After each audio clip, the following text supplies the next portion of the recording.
নমস্কার, বাংলা মন থেকে বলছি সন্ময় বন্দ্যোপাধ্যায়। এবার কলকাতা বেচাতে মন দিয়েছেন মমতা বন্দ্যোপাধ্যায়, ববি হাকিমরা।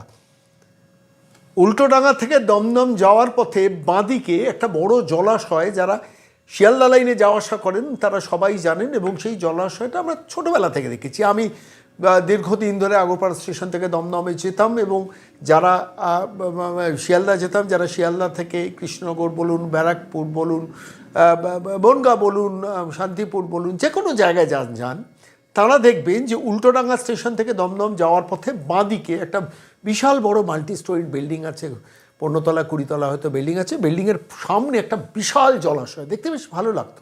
ট্রেনটা মাঝে মধ্যে থামতো, আমরা দেখতাম একদম সেই সেই সেই জলাশয়ের মধ্যে হাঁস ঘুরে বেড়াতো। একটা বিস্তীর্ণ জলাশয়, সেই বিস্তীর্ণ জলাশয়টাকে মমতা ববি হাকিমরা বেচতে শুরু করে দিয়েছেন।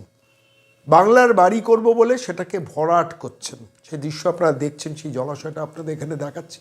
আমি সেখান থেকে একটি ভিডিও পেয়েছি, ভিডিওটা দেখাবো। শুধু আলিপুর বেচা নয়, আলিপুর তো ববি মমতা ভাইপো সবাই মিলে বেচছেন। আলিপুর জুয়ের জমি বেচেছেন, উল্টো দিকে জমি বেচেছেন, প্রেসিডেন্সি জেলের জমি বেচেছেন, এন্টায়ার আলিপুরটাকে বেচছেন।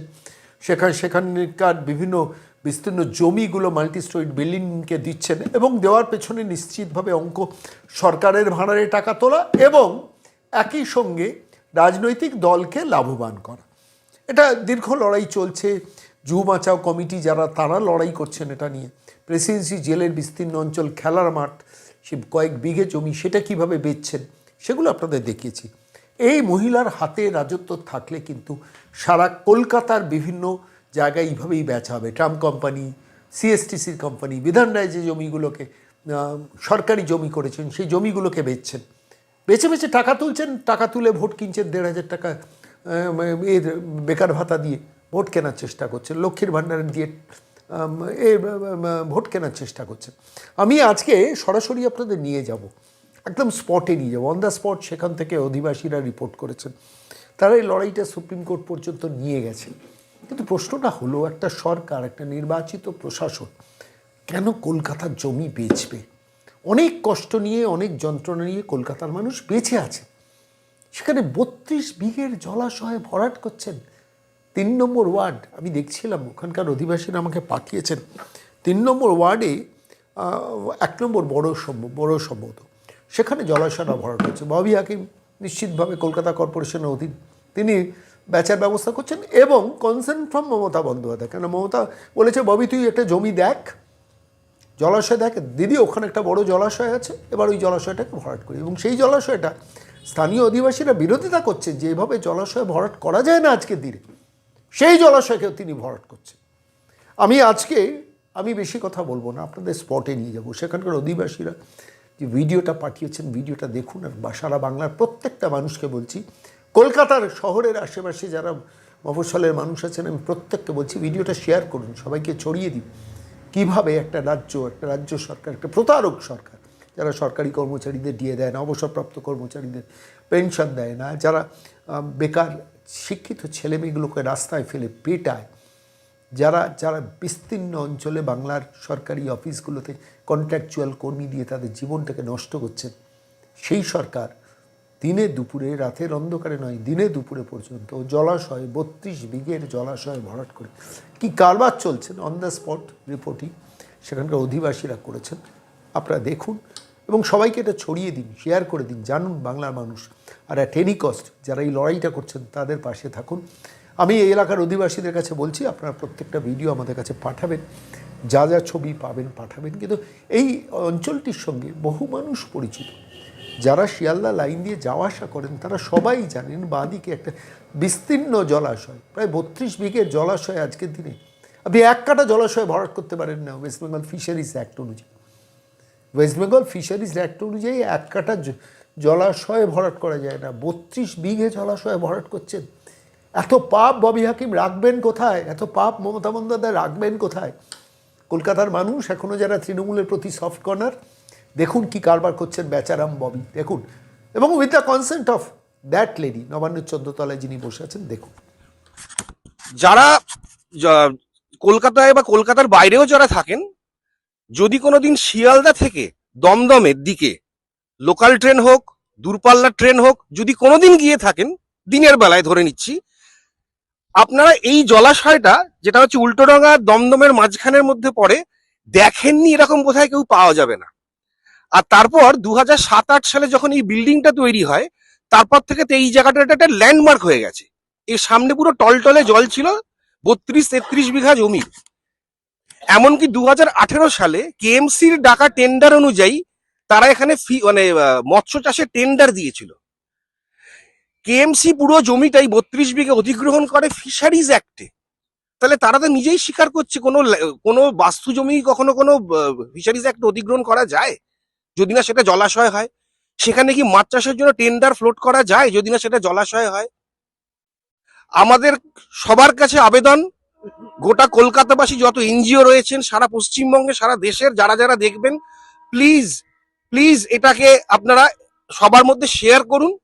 এই একটা যে চোখের সামনে কলকাতা শহর কেএমসির ওয়ার্ড নাম্বার 3-এ এরম দিনের বেলায় মানে দিনে দুপুরে পুকুর চুরি হচ্ছে, 32 বিঘা একটা পুকুর চুরি, আমি জাস্ট মেটাফরিক্যালি বললাম, এটা অ্যাকচুয়ালি ঝিল চুরি হচ্ছে, ভরাট করা হচ্ছে, সারা রাত কাজ হয়। আপনারা দেখুন যেখানে জেসিবি রয়েছে, এখানে পুরো রাস্তায় কাজ হচ্ছে। রেলওয়ে থেকে বলেছে যে রেলওয়ে ট্র্যাক থেকে 58 বা 60 ফিট হচ্ছে রেলের জমি, বাকি পুরোটা এটা কবজা করতে চাইছে। আচ্ছা, এবার তুমি যেহেতু রেকর্ড করছো বলছি, এবার আমরা দেখছি যে এই কাজটা এরা কত দূর করেছে। আচ্ছা, ওইখানটায় গেলে আমরা আরো ভালো করে দেখতে পারবো এই যে কি রেটে, এই যে আচ্ছা আচ্ছা আচ্ছা, এদিকে একবার ক্যামেরা নিয়ে এসো। এখানে একটা কমপ্লিট বায়োস্ফিয়ার আছে, এখানে ব্যাঙ থাকে, কয়েকশো পাখি থাকে, শেয়াল, আমরা নিজের চোখে শেয়াল দেখেছি, বেজি আছে। It's a complete biosphere in itself. এই যে এখানে এখনো এই যে এত কিছুর পর এখানে জল রয়েছে, এই গোটা শীত চলে গেল। আচ্ছা, এই দেখুন এদিকে, এই যে পুরো যেটাকে আমরা বাদাবন বলি, হ্যাঁ হ্যাঁ প্রচুর জল আছে, খুব স্বাভাবিক। আচ্ছা, এখানে জলের একটা সোর্স যেটা ছিল, যেটা হচ্ছে সেন্ট্রাল ডেয়ারির যে বটলিং প্ল্যান্ট, যেটাকে আমরা হরিণঘাটা দুধ বলতাম আগে, সেই দুধগুলো আগে যখন কাঁচের বোতলে যখন সাপ্লাই হতো, তখন সেই বোতলগুলোকে ধোয়া, সেই বোতলগুলোতে আবার রিফিলিং করা, সেই জন্য এখানে সেন্ট্রাল ডেয়ারি মিল্ক কলোনি, মানে যেই জন্যই জায়গাটার নাম হচ্ছে মিল্ক কলোনি। সেইটা তারপর যখন প্লাস্টিকের পাউচে বা দুধ যখন হয়ে যায়, তখন সেটার আর প্রয়োজন পড়ে না, আর আস্তে আস্তে ওই জলটা ওরা বন্ধ করে দেয়। সেই জন্য এখানে জল কমতে থাকে, কিন্তু বর্ষাকালে আবার পুরো জল ভরে যায়। পুকুরে জল কমাবার এটা তো খুব স্বাভাবিক ব্যাপার, যে কোনো পুকুরেই গ্রীষ্মকাল বা শীতকালে জল কমে যায়, আবার বর্ষাকালে জল ভরে যায়। এই দেখুন এই অবস্থা, এত কিছুর পরেও এখনো টলটল করছে জল। এখানে ভেতরে গেলে এটা মানুষ ঢুকে যাবে পুরো। পুকুর তথা জলাভূমি বুঝিয়ে বাড়ি নির্মাণ, হ্যাঁ ঠিকই শুনেছেন, তাও একেবারে খাস কলকাতা শহরের মধ্যেই।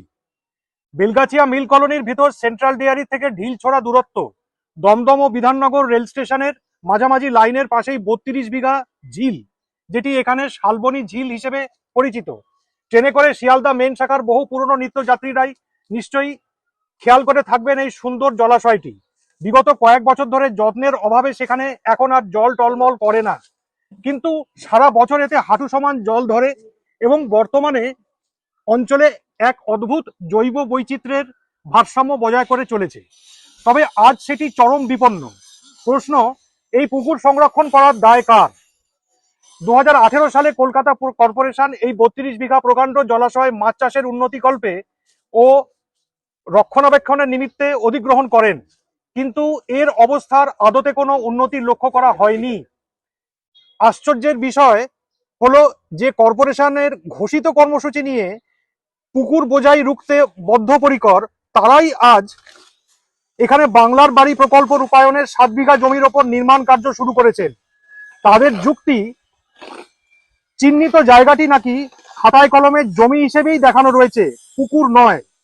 মূল যে পুকুরটিতে কর্পোরেশন মাছ চাষের জন্য নিজেই টেন্ডার ডাকে, সীমানা নির্দিষ্ট করে West Bengal inland fisheries act বলবৎ করে সংরক্ষণ করার জন্য অধিগ্রহণ করে, সেটি যে কি করে রাতারাতি জমি হয়ে গেল সেটা মোটেও পরিষ্কার নয়। তবে কর্পোরেশন সান্ত্বনা পুরস্কার হিসেবে দূরের এক সরু ফালি জায়গায় পুকুর ফিরিয়ে দেওয়ার সংকল্প করেছেন। যদিও সেটা মূল 32 বিঘা পুকুরের এক ভগ্নাংশ মাত্র।